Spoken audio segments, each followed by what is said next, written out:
Yeshua is the esoteric identity the church never taught you, and they never want you to know about it either. You see, whenever I see people chanting the name of Jesus and calling him their God, I laugh so much because they do so because they are ignorant of themselves and what the truth is. Let me even break something down to you.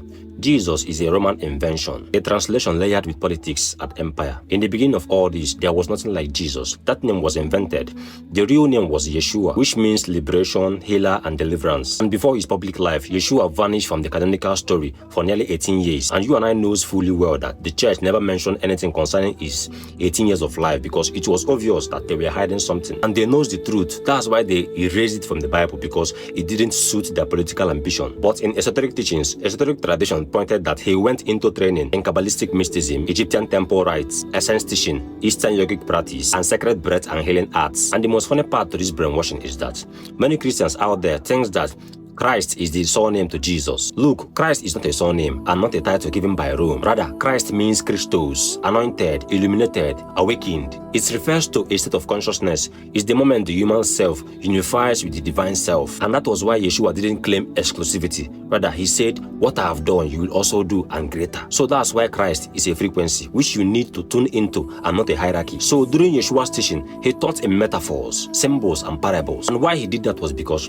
truth was not meant for unprepared minds. Rather, it was meant for the prepared minds. Because the things that were hidden in his teachings were manifestations, ego death, unity consciousness, illusion of separation, and the kingdom within. And to align yourself with these teachings, you have to be mentally and spiritually prepared. That's why he vanished from the biblical record for over 18 years. And when he returned, he became untouchable. Look, Yeshua's issues wasn't with sinners because he knew that we are God, having a human experience, but forgetting that we are it. His main issues was with empires, hierarchy, corruptions, false priesthood, and system feeding on human suffering. He overturned tables because control disguised as spirituality is the greatest distortion. And he didn't fear death to begin with, but he feared the world forgetting the truth. And his closest companion was Miriam of Magdala, which you guys call Mary Magdalene.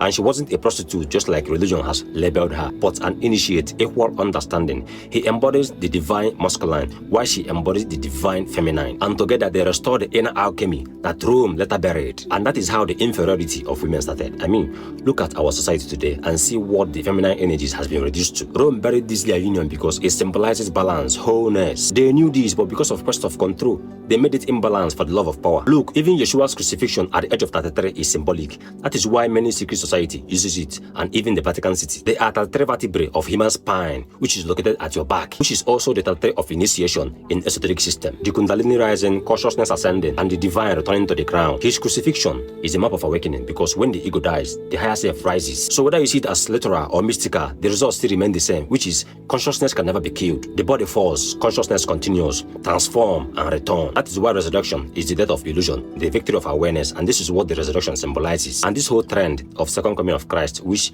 Christians chant whenever they are preaching, makes me laugh a lot because they are just ignorant of it. So you all think the second coming of Christ is a man descending from heaven, isn't it?